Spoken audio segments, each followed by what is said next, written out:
We've all heard of conspiracy theories, but what about their silent opposite? What happens when societies stop questioning, blindly accept prevailing narratives, and trade critical thought for comfort?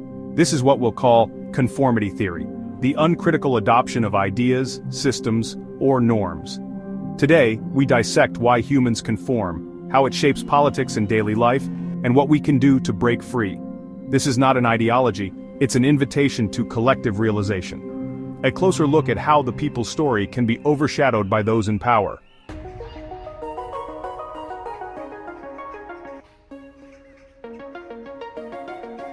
Conformity theory isn't an official academic term, it's the shadow twin of conspiratorial thinking.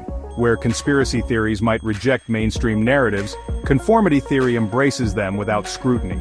It's the default setting for societies under pressure, trust authority, avoid conflict, and believe this is just how things are.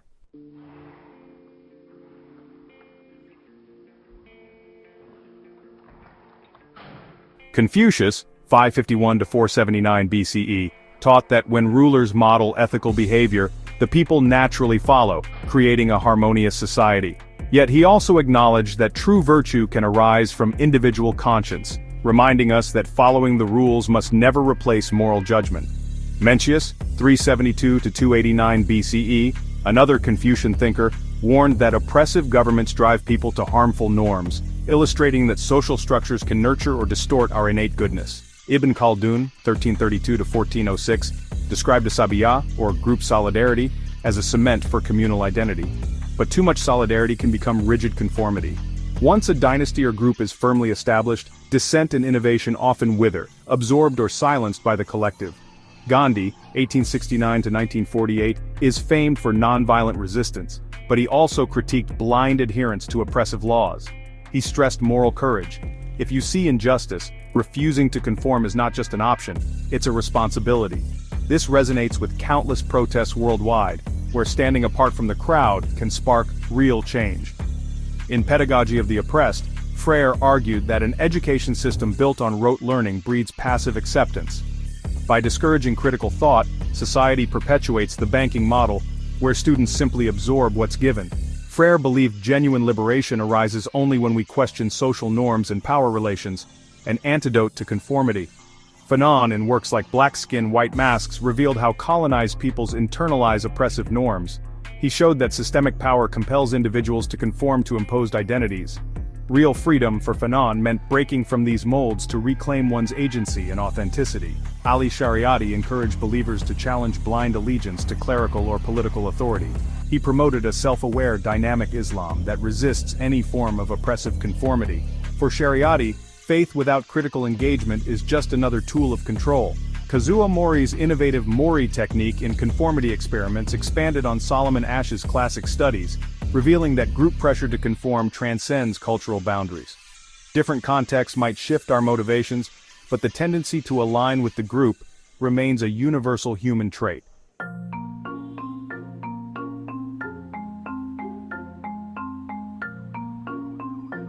Why do we conform? It's not just weakness, it's in our wiring. Psychologists point to three major drivers: cognitive ease. Thinking is hard. Accepting a prepackaged truth like "the market knows best" saves mental energy. We gravitate toward easy narratives that demand no deep investigation. Social survival.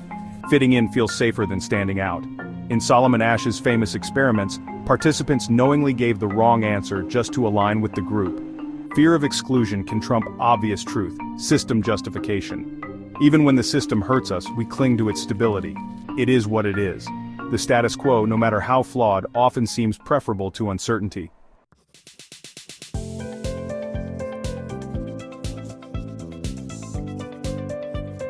Psychologist Matthias Desmet describes mass formation, a hypnotic group state triggered by societal stress. People latch onto an idea or leader who promises security. They ostracize dissenters seeking safety in numbers. From historical atrocities to modern cancel culture, the group's single-minded focus can override empathy, logic, or nuance. That's the danger. What begins as self-preservation can metastasize into moral blindness.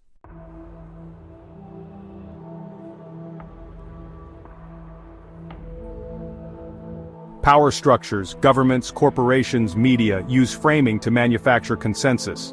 As philosopher Hannah Arendt warned, Evil can be terrifyingly banal, ordinary people following absurd orders, never questioning, simply because that's what everyone else does. Language becomes weaponized, misinformation, unpatriotic, conspiracy. With a few labels, debate dies and groupthink intensifies. Algorithms amplify it all, feeding you what you already believe, muting voices that challenge you, and profiting from the comfort of your echo chamber. Conformity is profitable. The longer you stay complacent, the easier you are to influence.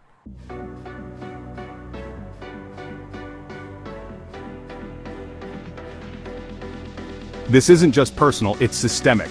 Several interlocked forces make conformity the default. Corporate hierarchies and the professional managerial class. White-collar professionals often enforce ideological gatekeeping to maintain hierarchies. They talk up social responsibility but rarely challenge the root of exploitation. They co-opt dissent, turning radical calls for change into polite NGO campaigns that don't threaten real power. State corporate narrative control. Media conglomerates, often allied with governments, shape public perception by selective reporting. Corporate and state-funded think tanks set public agendas and debate. Foreign interventions are sold as liberation. Any story that disrupts the narrative is minimized or ignored altogether. Eurocentric education. Our schools often recast colonization as civilizing missions, or brush aside the brutal legacy of slavery. Whole cultures are erased, teaching us that progress has one face. Accepting these sanitized stories is a form of conformity. We fail to question who wrote the textbooks. Digital manipulation. Algorithms tailor your feed to keep you docile, feeding you comforting illusions or outrages that never quite lead to real action. Filter bubbles block diverse views, while shadow banning and demonetization silence dissent. The result? A curated, frictionless world that stifles curiosity. The price of this conformity? Personal autonomy slips away, injustice feels normal. And an existential fracture grows between what we're told and what we see, leading to apathy or radicalization. As one protest sign reads, "They own the narrative, we own the truth."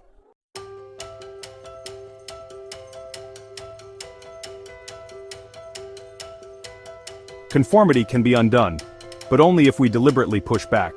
Philosopher Noam Chomsky spoke of manufacturing consent, the elite's power to shape our sense of normal, yet we can resist by exposing the machinery. Follow the money. Who funds the media you watch, the think tanks you trust, the politicians you elect? Identifying vested interests breaks the illusion of neutrality. Decolonizing knowledge. Seek voices beyond the Western canon or corporate-approved experts. Engage with thinkers like Confucius, Fanon, Shariati, or Freire, whose ideas about moral courage and societal liberation still resonate worldwide. Breaking the algorithm. Use ad blockers, explore independent media, and join solidarity networks. Diversify your information sources to escape echo chambers, building true solidarity. Reject false dichotomies like woke versus anti-woke, and focus on common ground, particularly where oppression and exploitation intersect. Collective resistance is far stronger than isolated protest.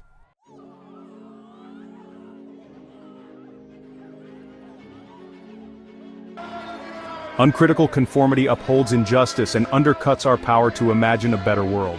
The choice isn't between conspiracy or compliance, it's between critical solidarity and collective surrender. From Confucius and Mencius to Gandhi, Fanon and Freire, the message rings clear across eras and continents. Examine the norms, challenge oppressive structures, and never stop asking questions.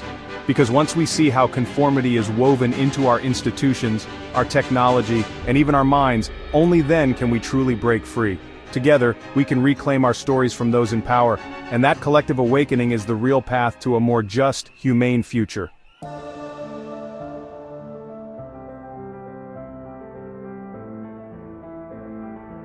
Conformity theory, reclaim your mind, reclaim your world.